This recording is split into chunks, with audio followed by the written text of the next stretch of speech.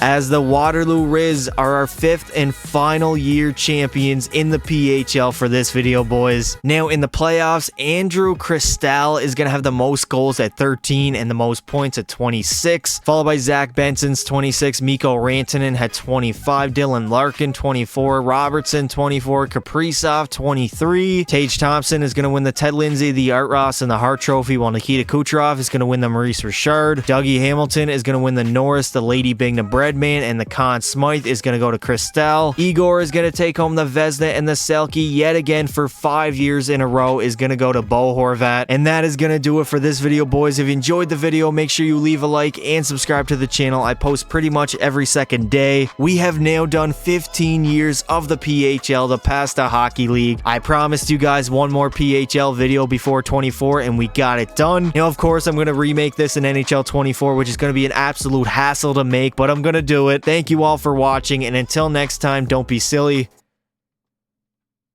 Wrap your willy.